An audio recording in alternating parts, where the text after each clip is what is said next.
Semenjak itu, tidak ada lagi orang yang berani coba-coba mengganggu kuburan keluarga Suling Emas.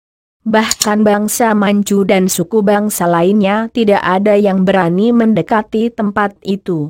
Selama puluhan tahun ini, hanya ada dua buah tempat yang selalu menarik perhatian orang-orang Kangou, yaitu Pulau Es dan kuburan keluarga Suling Emas. Akan tetapi kedua-duanya amat sukar didatangi. Yang pertama, Pulau Es. Sungguh pun kabarnya menjadi tempat tinggal Kuai Lojin yang tak mau mengganggu orang.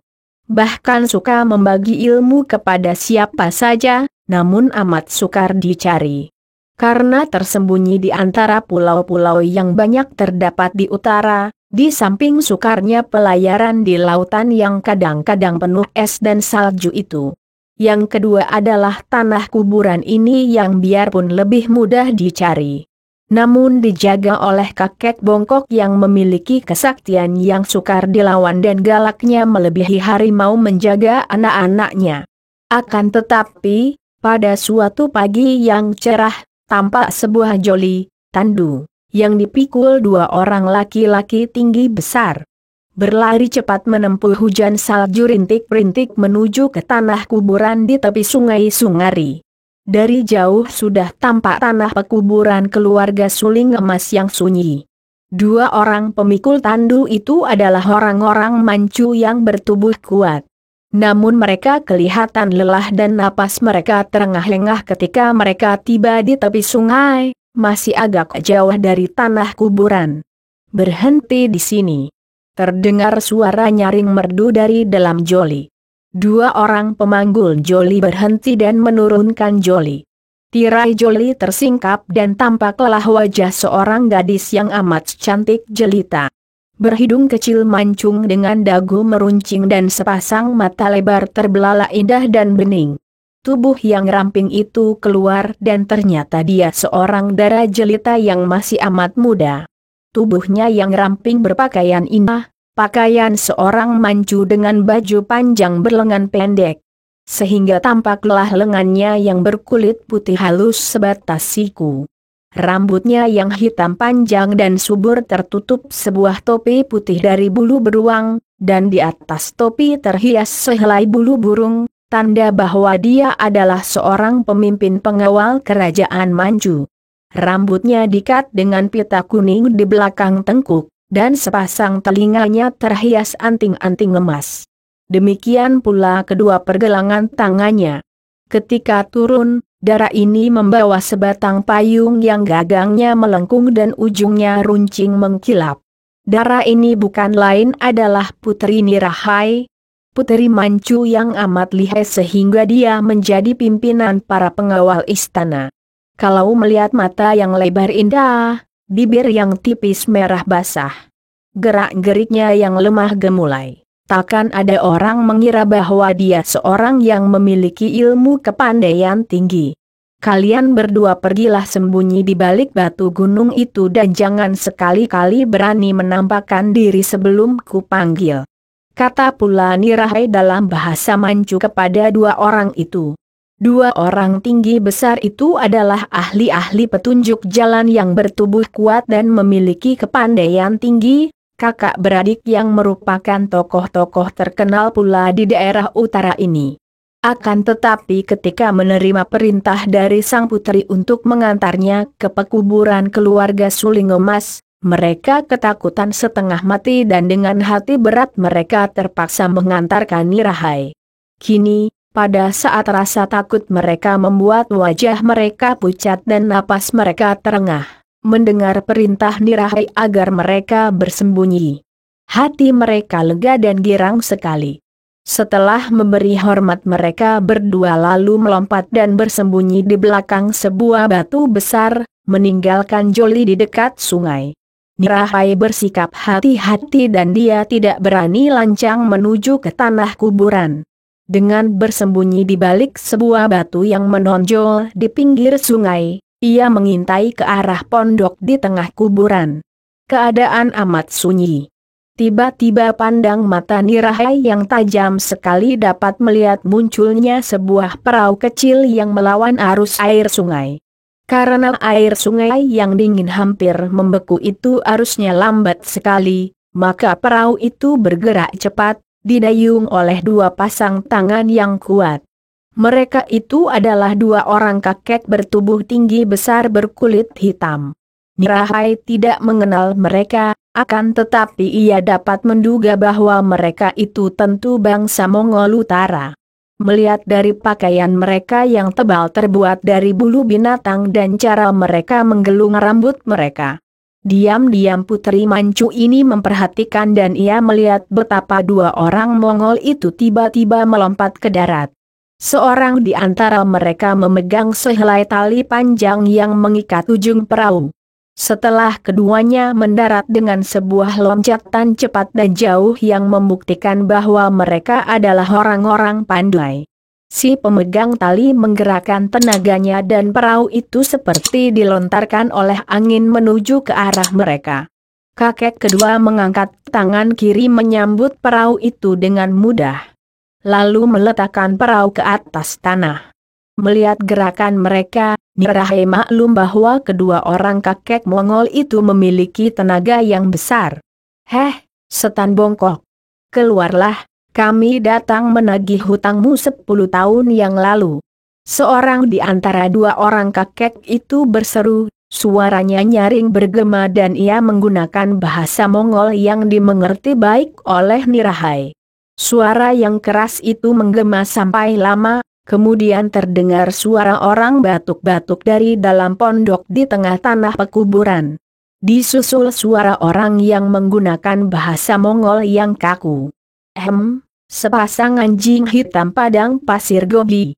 Pergilah sebelum terlambat. Aku tidak suka mengotorkan tempat suci ini dengan darah kalian. Pergilah." Mendengar suara itu, Nirahai merasa tegang hatinya, jantungnya berdebar. Dia belum pernah melihat kakek bongkok penjaga tanah kuburan keluarga Suling Emas. Akan tetapi sudah mendengar tentang kakek itu yang kabarnya memiliki kesaktian hebat, galak dan mati-matian menjaga dan membela kuburan itu. Kini, baru mendengar suaranya saja sudah menyatakan bahwa kakek itu seorang yang keras, juga tinggi hati, namun amat menghormati kuburan itu. Nama sepasang anjing hitam dari padang pasir Gobi juga amat terkenal. Dua orang jagoan Mongol itu merupakan datuk-datuk di daerah padang pasir Gobi yang amat disegani. Sehingga setiap rombongan kafilah yang melalui daerah ini tentu akan meninggalkan tanda persahabatan di depan gua-gua di kaki bukit kecil yang disebut Bukit Anjing Hitam. Untuk menghormati dua orang tokoh itu sehingga rombongan mereka takkan terganggu. Akan tetapi, sekarang kedua orang datuk padang pasir itu tidak dipandang mata sama sekali oleh penjaga kuburan keluarga Suling Emas. Dan mendengar ucapan kakek dari dalam pondok, jelas bahwa dua orang Mongol tinggi besar itu pernah dikalahkan 10 tahun yang lalu. "Heh, si bongkok setan tua bangka yang sombong. Selain sombong, engkau pun pelit sekali. Untuk apakah sekalian pusaka dan kitab peninggalan keluarga Suling Emas untukmu? Engkau sudah hampir mampus. Berikan kepada kami dua buah pusaka sebagai pengganti nyawamu. Kalau engkau masih pelit, sekali ini kami tidak akan memberi ampun kepadamu." Kakek Mongol yang ada tahi lalatnya di ujung hidung dan bertubuh tinggi besar, berkata dengan suara keras. Sedangkan orang kedua, yang lebih tinggi, memandang tajam ke arah pondok, siap menghadapi kakek penjaga kuburan. Setelah ucapan itu keluar dari mulut orang Mongol penuh tantangan, keadaan sunyi sekali dan terdengar suara geriat. Disusul terbukanya pintu pondok. Suara pintu terbuka ini memecah kesunyian dan terdengar menyeramkan, seolah-olah yang terbuka adalah sebuah peti mati. Kemudian muncullah seorang kakek bongkok di ambang pintu. Setibanya di depan pintu pondok, ia berhenti sebentar dan mengangkat mukanya. Nirahai bergirik ketika melihat betapa sepasang mata tua itu seolah-olah merupakan sinar yang menerangi tempat-tempat yang dipandang mata itu.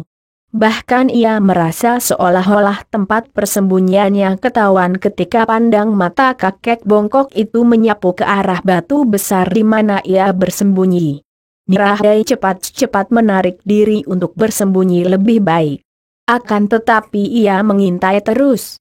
Kakek itu sebetulnya bertubuh tinggi, akan tetapi karena di punggungnya terdapat punuk yang membuat dia tidak dapat berdiri tegak dan membongkok, maka kelihatan pendek. Pakaiannya serba putih dan sederhana, juga sepatunya berwarna putih. Pakaian itu potongannya seperti pakaian pelayan, akan tetapi putih dan bersih. Wajahnya tampak kurus. Alisnya tebal, kumisnya melintang ke kanan kiri dan jenggotnya menutupi dagu. Baik rambutnya, maupun rambut yang tumbuh di pelipis menjuntai ke bawah. Sampai kumis dan jenggotnya, sudah hampir putih semua. Dia berdiri dengan kedua tangan kosong, dan kini perhatiannya ditujukan kepada dua orang Mongol yang melangkah datang menghampiri kakek bongkok. Mereka saling berhadapan, sampai lama tidak mengeluarkan kata-kata, hanya saling memandang. Sikap kakek bongkok itu tenang akan tetapi pandang matanya jelas membayangkan kemarahan dan juga memandang rendah. Sedangkan dua orang Mongol itu biarpun memaksa diri bersikap tenang, masih saja kelihatan bahwa mereka sebetulnya jerih terhadap kakek bongkok itu. Nirahai diam-diam merasa heran.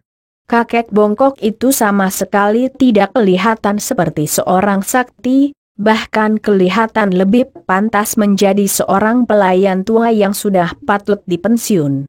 Dara Mancu ini tidak ingat bahwa dia sendiri pun tidak pantas menjadi seorang wanita yang memiliki ilmu kepandaian tinggi. Lebih patut menjadi seorang puteri yang lemah lembut dan menggairahkan. Orang tua, benar-benarkah engkau mempertahankan semua pusaka itu? Engkau telah mendengar nama Siang Heksin kau, sepasang anjing hitam sakti, yang menjadi sahabat seluruh orang gagah di utara dan barat. Kami mengulangi permintaan kami 10 tahun yang lalu, hanya ingin meminjam dua buah kitab peninggalan keluarga Suling Emas. Meminjam selama beberapa bulan saja, pasti akan kami kembalikan. Orang Mongol yang lebih jangkung berkata dan mendengar nadanya, jelas kini bahwa setelah berhadapan, dua orang Mongol itu bersikap lebih lunak. Selagi aku hidup, tak seorang pun manusia boleh menjamah pusaka-pusaka keluarga majikanku. Setelah aku mati pun, rohku akan tetap menjaga di sini. Pergilah. Ngeri hati Nirahai mendengar ucapan itu, dan diam-diam gadis ini mencari akal bagaimana ia dapat berhasil menghadapi kakek bongkok yang galak itu. Ia mengintai terus dan ingin lebih dulu menyaksikan kelihayan kakek bongkok seperti yang sudah ia dengar akan tetapi belum pernah ia saksikan. Setan bongkok keparat. Kalau begitu terpaksa kami menggunakan kekerasan, bentak orang Mongol bertahi lalat di hidung. Bersama adiknya, dia lalu siap untuk menyerang. Tubuh yang bongkok itu makin bongkok, mukanya tunduk. Matanya terbuka dan melirik ke atas sehingga dipandang dari depan. Sikap kakek itu seperti seekor lembu marah memasang tanduk siap menghadapi lawan yang bagaimanapun juga. Kalian yang akan mati. Sekali ini aku tidak akan membiarkan kalian hidup, jawab kakek itu. Setan bongkok, sambutlah. Tiba-tiba orang Mongol yang bertahi lalat di hidungnya berseru. Tubuhnya merendah sampai hampir berjongkok. Dan kedua lengannya didorongkan ke depan ke arah kakek bongkok. Terdengar bunyi tulang berkerotokan dan angin yang kuat menyambar ke arah kakek bongkok. Nirahai terkejut sekali. Ia dapat menduga bahwa pukulan atau dorongan kedua lengan orang Mongol itu amat lihai, merupakan pukulan tenaga sinkang yang kuat sekali. Belum pernah ia melihat atau mendengar pukulan jarak jauh dengan tenaga sakti sampai mengeluarkan bunyi berkerotokan seperti itu. Kakek bongkok kelihatan tercengang juga, akan tetapi dengan tenang sekali tubuhnya sudah bergerak ke kiri. Tahu-tahu tubuhnya sudah miring mengelak dan lengannya bergerak menangkis, yaitu dengan sambaran angin pukulan menangkis serangan lawan. Bukankah ini Tai Lek Kang? Terdengar kakek bongkok berseru heran. Setan bongkok mampuslah, bentak lawan kedua yang bertubuh tinggi. Tubuh orang Mongol kedua ini sudah bergerak ke depan dengan cepat sekali dan tahu-tahu tubuh itu berpusing makin lama makin cepat. Sambil berpusingan cepat sekali tubuh itu menerjang ke arah kakek bongkok. Tubuh orang Mongol itu lenyap, yang tampak hanya bayangan berpusing. Dan kadang-kadang tampak kaki tangannya bergerak keluar dari bayangan yang berputar cepat seperti kutiran angin itu. Bukankah ini pun ilmu dari Tai Lek Kawong yang disebut Soan Hong Sin Chiang, tangan sakti angin badai? Kakek bongkok itu berseru kaget dan kembali tubuhnya bergerak. Dan kini Nirahe merasa kagum karena kakek bongkok itu ternyata dapat bergerak amat lincahnya. Hahaha, setan bongkok. Apa kau kira kami selama 10 tahun ini tinggal diam saja? Hahaha. Orang Mongol bertahi lalat di hidung menerjang lagi dengan pukulan sakti Tai Lek Kang sambil berjongkok. Sedangkan adiknya tetap menyerang dengan ilmu silat yang aneh itu, yaitu sambil memutar-mutar tubuh amat secepatnya. Sejenak kakek bongkok itu terdesak dan menghindar ke sana kemari sambil mengomel, Tai Lek Kawong sudah lama mampus, kini ilmu-ilmunya yang jahat muncul lagi. Kim Xiao Lo Ciampue, orang sakti suling emas, maaf terpaksa Bo Ampu mengotorkan pusaka Lo Ciampue. Dua orang Mongol itu sudah merasa girang karena serangan-serangan mereka yang benar-benar amat luar biasa dan dahsyat itu berhasil mendesak kakek bongkok. Mereka ingin membunuh penjaga kuburan ini agar mereka dapat menggeledah dan mencari pusaka-pusaka peninggalan keluarga suling emas di tempat itu. Dengan penuh kepercayaan akan kelihayan ilmu-ilmu mereka yang baru, yaitu ilmu pukulan Tai Lek Kang, tenaga sakti halilintar, dan ilmu silat Soan Hong Sin Chiang, mereka mendesak lebih keras lagi. Kedua macam ilmu ini sebetulnya memang sudah lama lenyap dari dunia persilatan. Dahulu ilmu-ilmu ini dimiliki oleh Tai Lek Kawong yang pernah bertanding melawan suling emas dan dikalahkan. Dan semenjak Tai Lek Kawong lenyap dari dunia persilatan, ilmu-ilmunya pun turut lenyap. Akan tetapi ternyata kini ilmu-ilmu yang lihai itu telah terjatuh ke tangan sepasang anjing hitam gurun pasir gobi. Dan begitu melihat ilmu-ilmu ini terus mengenalnya membuktikan pengetahuan yang luas kakek bongkok itu yang lihai. Kedua orang Mongol yang merasa girang karena yakin akan menang itu tiba-tiba mengeluarkan suara kaget disusul jerit melengking yang keluar dari mulut mereka ketika berkelebat sinar kuning menyilaukan mata. Tubuh mereka roboh terpelanting dan ternyata kedua orang Mongol itu telah tewas. Nirahai terbelalak memandang, penuh kagum. Tangan kiri kakek bongkok itu memegang sebatang suling emas, sedangkan tangan kanannya memegang sebuah kipas. Itulah sepasang senjata dari pendekar sakti suling emas seperti ia dengar dari dongeng-dongeng lama. Kakek bongkok sejenak berdiri bongkok memandang dua sosok mayat bekas lawannya, kemudian mencium kipas dan suling bergantian sambil berkata, Kim Xiao Lo Ciampue. Sampai sekarang pun senjata-senjata pusaka Lo Ciampue masih terlalu ampuh bagi orang-orang jahat. Setelah berkata demikian kakek bongkok itu menggerakkan kedua tangan dan lenyaplah suling dan kipas itu di balik baju pelayannya. Kemudian ia mengempit mayat dua orang Mongol itu, membawanya ke dekat perahu mereka tadi. Tali tambang perahu ia gunakan untuk mengikat dua sosok mayat bersama perahunya erat-erat. Kemudian sekali angkat dan melontarkan, perahu dengan dua sosok mayat itu terlempar jauh ke tengah sungai dan perlahan-lahan perahu itu terbawa arus sungai yang lamban. Kakek bongkok memandang sejenak, kemudian ia kembali ke depan pondok tempat pertempuran tadi. Menggunakan sepatunya menggosok-gosok sampai bersih tetesan darah yang mengotori tempat itu. Melihat kakek itu menggosok-gosok dan membersihkan tanah yang terkena darah dengan teliti dan hati-hati sekali, Nirahai memperhatikan dan menjenguk dari balik batu. Kakek itu berdiri membelakanginya, maka ia berani menjenguk keluar. Ia tidak tahu betapa kakek bongkok itu sejak tadi sudah menduga akan kehadirannya. Dan betapa kakek itu kini sambil membelakanginya dan menghapus darah dengan sepatu, sebenarnya memperhatikan belakang penuh selidik.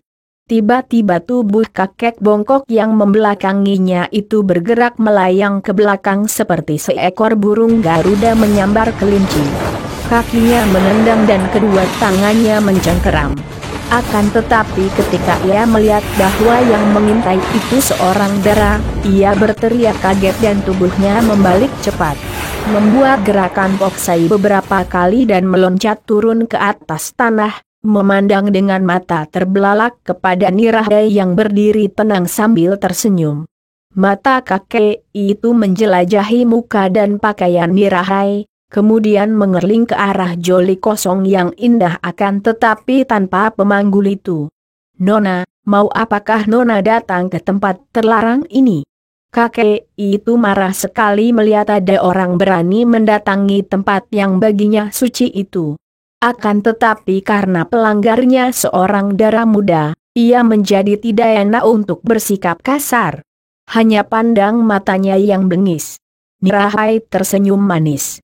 "Orang tua, bukankah engkau penjaga kuburan keluarga pendekar besar Suling Emas? Aku datang untuk berziarah, untuk bersembahyang di depan kuburan para pendekar." Sudah bertahun-tahun tempat suci ini menjadi tempat terlarang, mana mungkin tempat suci ini dikotorkan sembarang orang yang hendak berziarah? Engkau ini gadis muda berani lancang mendatangi tempat terlarang di sini, siapa kau? Nirahai masih tersenyum, sikapnya sabar. Akan tetapi sebetulnya matanya ingin sekali dapat menembus baju kakek itu untuk melihat suling emas. Yang tadi ia lihat sekelebatan ketika kakek ini mempergunakannya untuk merobohkan dua orang Mongol. Suling itulah yang ingin ia dapatkan. Jauh-jauh ia datang dengan susah payah hanya untuk mendapatkan suling itu. Senjata pusaka dari pendekar sakti Suling Emas. Dengan pusaka itu, agaknya akan mudah baginya menundukkan tokoh-tokoh Kangou yang masih belum mau tunduk, bahkan yang kini berpusat di barat, di Sichuan, membantu Bu Sam Kui. "Kakek yang baik, aku adalah Putri Nirahai." "Putri? Putri Manju. Masih ada hubungan apa dengan mendiang Pangeran Durgan?" Kakek ini bertanya, alisnya yang banyak putihnya itu berkerut, matanya memandang tajam. "Mendiang Pangeran Durgan adalah masih kakekku, paman kakekku. Aku adalah putri kaisar yang sekarang." Makin tidak enak hati kakek itu dan terpaksa ia lalu membungkuk dengan sikap hormat. Kiranya Paduka ini putri kaisar Kangxi? Maaf, saya tidak dapat menyambut Paduka sepantasnya karena tempat ini adalah kuburan, tempat suci. Akan tetapi, sungguh saya merasa heran, mengapa Paduka hendak berziarah di tanah kuburan ini? Yang terkubur di sini adalah keluarga kerajaan Hitan, keluarga pendekar sakti Suling Emas. Engkau benar, orang tua. Ayahku, Kaisar Kangxi dari kerajaan Manchu, memang tidak mempunyai hubungan dengan tanah pekuburan ini. Akan tetapi ketahuilah, ibuku adalah seorang putri Hitan. Ibuku termasuk seorang di antara putri-putri Hitan yang dipersembahkan kepada Kaisar Manchu. Sehingga biarpun aku putri Kaisar Manchu, namun aku pun mempunyai darah keturunan Hitan. Karena itu, kurasa sudah sepatutnya kalau aku berziarah dan bersembahyang di depan kuburan suci ini. Kakek yang baik.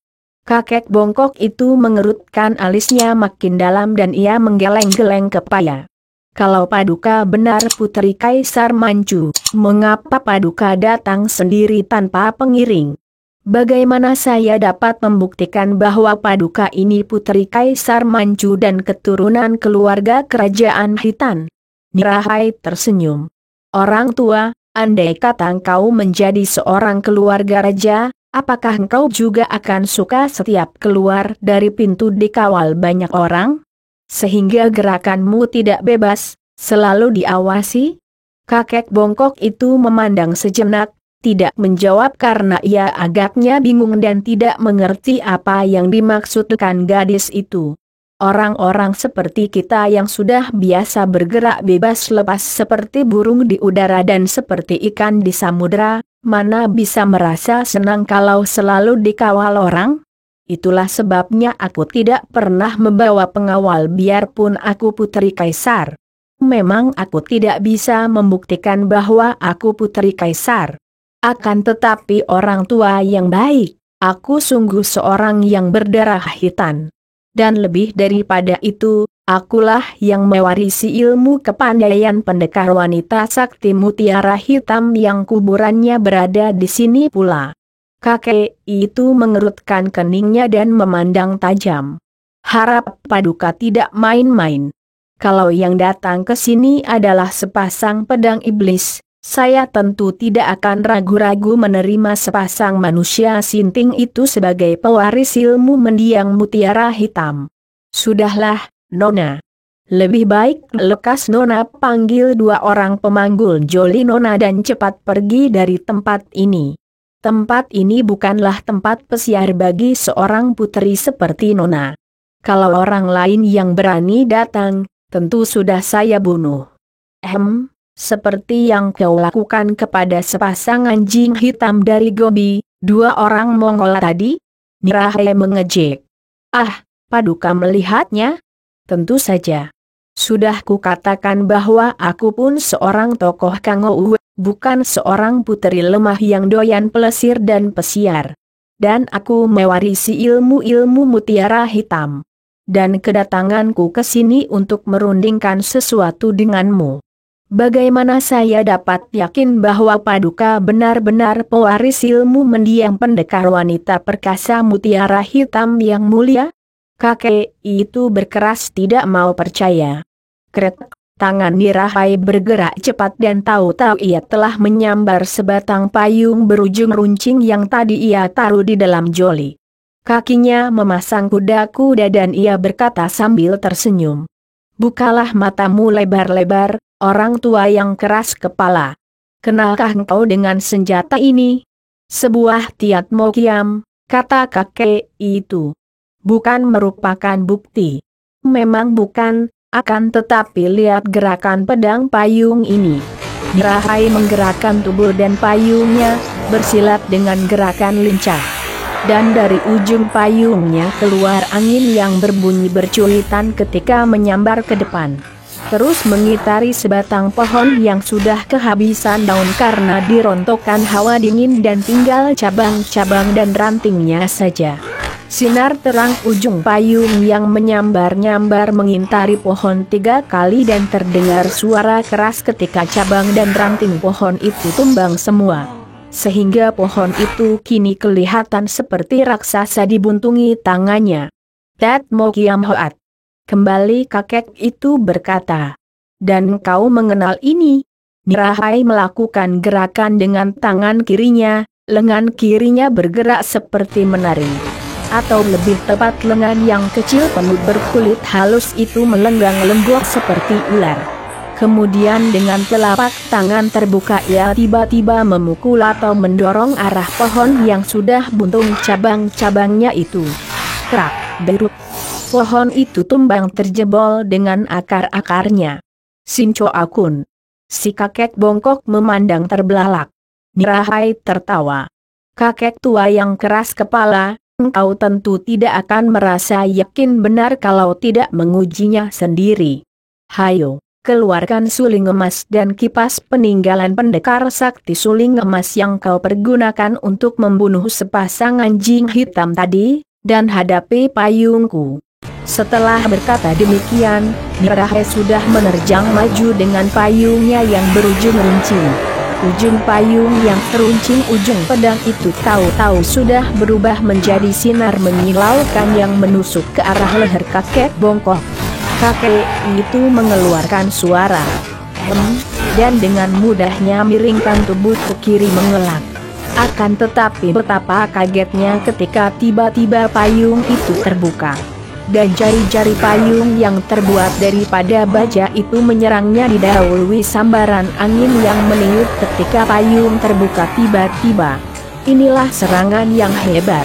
Kakek itu biarpun sudah tua dan bongkok, ternyata masih mampu bergerak cepat dan ia sudah menggulingkan tubuh ke atas tanah, sehingga terbebas dari sambaran jari-jari payung. Lihat senjata rahasia!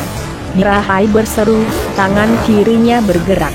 Kakek itu terpaksa bergulingan ke kanan kiri untuk mengelak sambaran sinar hijau dari jarum-jarum yang menyambar susul menyusul itu.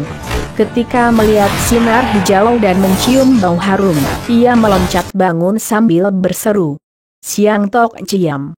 Nirahai tersenyum ketika melihat kakek itu sudah meloncat sambil mencabut sepasang senjata pusaka peninggalan suling emas itu. Yaitu sebuah kipas dipegang di tangan kanan sedangkan sebatang suling emas dipegang di tangan kiri. Gadis ini sambil tersenyum memasang kuda-kuda dengan kedua kaki terpentang, lututnya ditekuk sedikit. Tubuhnya miring menghadapi kakek itu, mengering ke kanan, mulut tersenyum.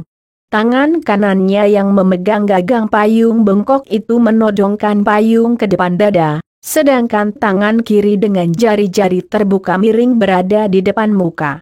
Ibu jarinya hampir menyentuh hidung. Dilihat begitu saja, kuda-kuda darah ini seperti orang yang sedang mengejek dan mempermainkan lawan. Akan tetapi kakek bongkok itu mengenal kuda-kuda dari Patmo Kiam Hoat, ilmu pedang 8 iblis, dan diam-diam ia mengkirik. Ilmu pedang 8 iblis ini adalah ilmu pedang yang amat hebat dan ganas.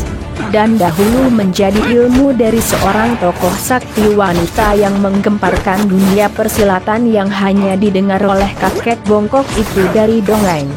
Yaitu wanita sakti yang berjuluk Tok Xiao Kui. Setan cilik beracun, Tok Xiao Kui, ini bukan lain adalah ibu kandung suling emas yang amat lihai ilmunya dan amat ganas sepak terjangnya. Dan kini ternyata ilmu yang hebat ini telah terjatuh ke tangan gadis putri Kaisar Manchu yang mengaku masih berdarah hitam ini. Memang hatinya sudah mulai percaya, keraguannya menipis. Apalagi ketika ia tadi menyaksikan ilmu pukulan tangan kosong Sincho Akun Hoat, ilmu silat ular sakti, dan senjata rahasia Siang Tok Ciam, jarum beracun wangi. Betapapun juga, kalau belum mengujinya, kakek ini masih belum yakin. Marilah, kakek yang keras kepala. Engkau hendak menguji apakah benar-benar ilmu yang kau lihat tadi berisi. Dan aku pun ingin melihat apakah sepasang senjata yang kau keluarkan itu benar-benar asli. Setelah berkata demikian, Nirahai sudah menerjang maju dengan payungnya. Gerakannya cepat dan mengandung tenaga sinkang yang kuat sekali. Pedang yang berbentuk payung itu menusuk. Suling di tangan kiri kakek itu menangkis ujung pedang payung dan tampak bunga api berpijar. Keduanya tergetar ke belakang. Nirahai memeriksa ujung payungnya dan terkejut melihat ujung payung yang terbuat dari baja pilihan itu agak lecet. Diam-diam ia memuji suling emas itu yang ternyata benar-benar sebuah senjata pusaka yang amat ampuh. Sesuai dengan nama pemiliknya dahulu, yaitu pendekar suling emas. Sudah menjadi watak kebanyakan ahli silat kalau bertemu lawan tangguh timbul kegembiraannya. Demikian pula dengan Nirahai.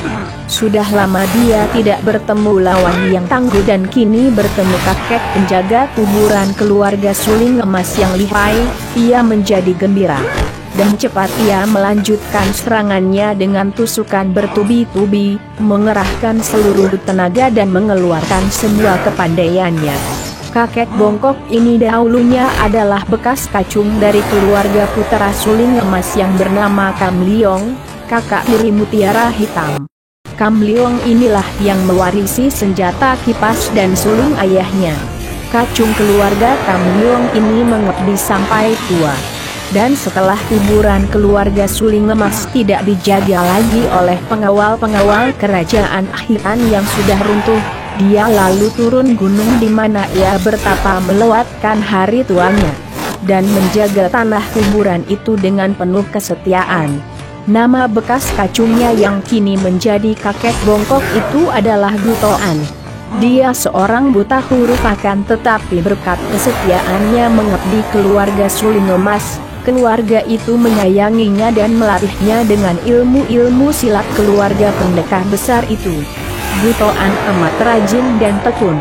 Sungguh pun ia buta huruf dan terhitung golongan orang yang kurang cerdas otaknya, namun ketekunannya membuat ia dapat menguasai semua ilmu silat keluarga itu. Akan tetapi tentu saja latihannya tidak sempurna benar. Betapapun juga, kalau menghadapi lawan dari luar, kakek ini sukar dicari tandingnya. Kini bertemu dengan Hirahai yang mewarisi ilmu keluarga suling emas dan telah melatihnya dengan sempurna, tentu saja kakek itu terdesak hebat. Ia mengenal Patmo Kiam Hoat yang dimainkan dengan pedang payung, mengenal pula pukulan Sincho Akun yang dilakukan sebagai selingan alam penyerangan Hirahai. Akan tetapi karena dia tidak pernah melatih ilmu-ilmu itu secara mendalam, menghadapi terjangan Hirahai itu ia menjadi repot sekali. "Nona, hentikanlah." Tiba-tiba kakek itu mencelat ke belakang dan memandang kagum.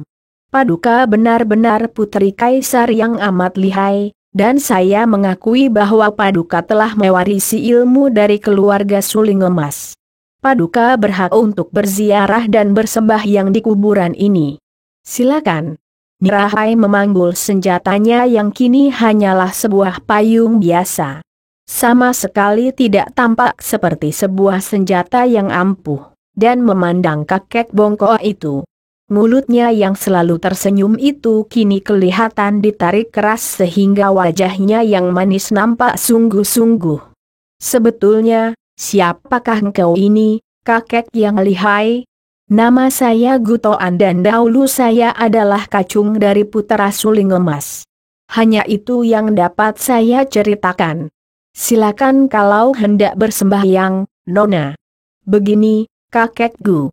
Selain hendak berziarah dan memberi hormat kepada kuburan keluarga besar ini, aku pun hendak mengajukan sebuah permintaan kepadamu." Kakek itu yang masih berdiri dengan kedua kaki terpentang lebar dan tubuh membungkuk. Kedua tangan tergantung di kanan kiri pinggang setelah menyimpan kembali sepasang senjatanya. Kini mengangkat muka memandang wajah cantik itu penuh selidik dan bertanya, "Permintaan apakah itu, Nona? Apakah yang dapat saya lakukan untuk Paduka?"